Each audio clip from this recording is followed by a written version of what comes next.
The 10-point must system is a long-standing scoring system that has been around since the early days of the UFC. If you're not familiar with how the 10-point system works, it's a round scoring system that awards 10 points to the winner and 9 or fewer points to the loser. Although that really means 9 or 8 points, a 7-point system is also possible, but it's only been seen twice in UFC history. The points are totaled for a winner if the fight goes the distance, simple and easy. This system was brought over from boxing for lack of a better system when MMA was first established.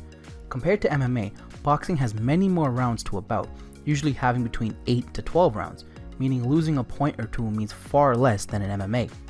Because MMA fights only 3 to 5 rounds, a single point can change the outcome of a decision. This is likely why referees are so stingy when it comes to deducting points for fouls.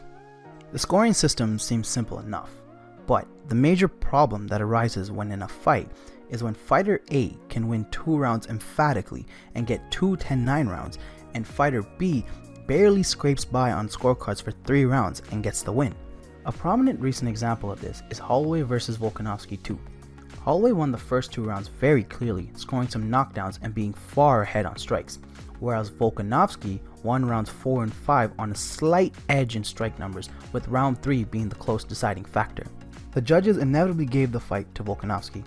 This highlights how even though Max can win his rounds far more clearly and emphatically than how Alex won his, but all the rounds are scored 10-9 and valued equally.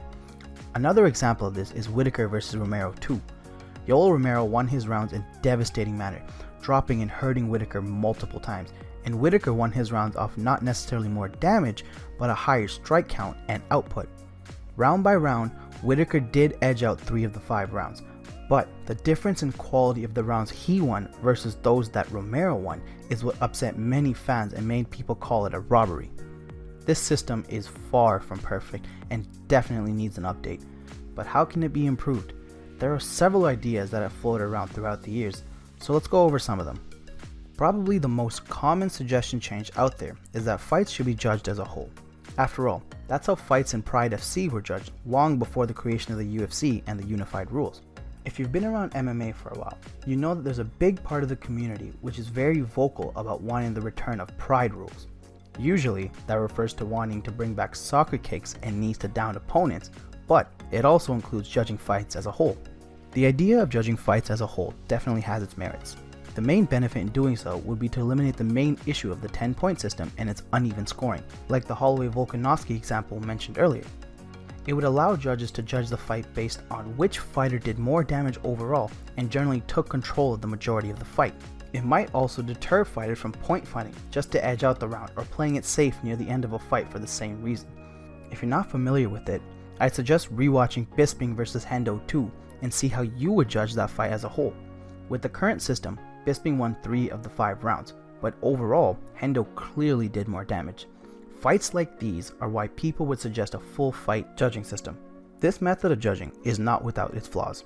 The biggest issue that would arise when judging a fight as a whole is recency bias. Recency bias is when a disproportionate amount of the decision-making process is placed on more recent events rather than evenly throughout. Judging isn't the only time recency bias is seen in MMA. It's seen all the time in fighters' careers. A fighter could be on a hot streak for years and be seen as a killer, but the second they lose one fight, all of a sudden a large portion of the fan base turns on them.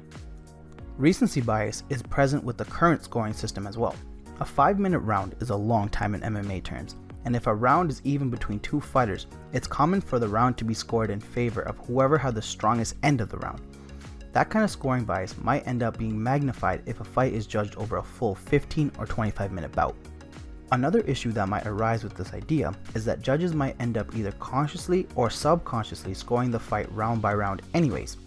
It might be difficult to keep all 25 minutes of a fight in mind when making a decision, especially if the fight was a close one.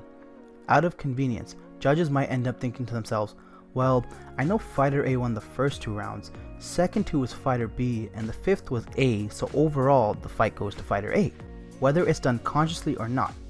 After all, a part of why fights are split into rounds is for convenience of scoring. If that happens, we're right back to where we began. So if judging as a whole doesn't work out, what's the next option? Another option that's been floating around is a simple adjustment to the existing system, and that's to just be more liberal with giving lower score for rounds. 10-8 rounds are rare in MMA and aren't awarded unless a round is near total domination, and a 10-7 round has only been given twice in UFC history. The new unified rules state that a 10-8 round will be awarded more frequently, but there hasn't been any noticeable increase since the change was made. If 10-8 rounds were awarded more freely for one-sided rounds, and very dominant rounds which were previously 10-8 rounds were given a 10-7, then there wouldn't be any more identical 10-9 scores for lopsided rounds. At least, that's the idea. The potential problem with this kind of change comes from MMA fights being only 3 to 5 rounds, unlike boxing with far more. In MMA, a single point gained or lost can change the entire course of a fight, which is part of why referees tend to be hesitant to take away a point for fouls. One line of thinking is that if a fighter happens to lose a round by a 10-8 or a 10-7 round, then it only makes sense that they must work to either finish or score a similar round themselves, instead of being able to just edge out a 10-9 and even the score. This kind of change would bring much more draws as outcomes to fights. One 10-8 round to one fighter and two 10-9s to the other ends in a draw, and would likely become a common outcome. That's the same problem that would happen if judges were to award a 10-10 round for very close rounds. After taking a closer look at some of the alternatives or adjustments to the current 10-point scoring system and their own problems, it may seem like we're stuck with the current system for a while to come, and we just might be. These aren't the only alternative options floating around out there, but they are the ones with the most merit. Other examples include adding a 0.5 option to the same scoring system, such as giving a score of 8.5 or 9.5, or scoring the rounds out of a larger range of numbers like 15 or 20, but this adds a lot more subjectivity to an already extremely subjective system. Plus, a 15 or 20 point system just doesn't have the same cleanliness or appeal as a 10-point system. Not to mention, judging itself already needs reform in the sport, so a more subjective system is the last thing we need. If certain aspects of judging itself are improved, that can at least mend the current problems.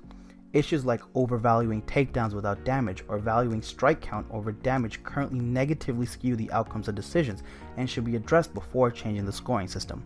Otherwise, the same issues will transfer over to whatever system we switch to. MMA is still young and growing, and there is definitely a lot of growth and changes to come, and hopefully a solution to the issues at hand.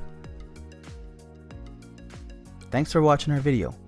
If you liked it, please make sure to like, comment, and subscribe.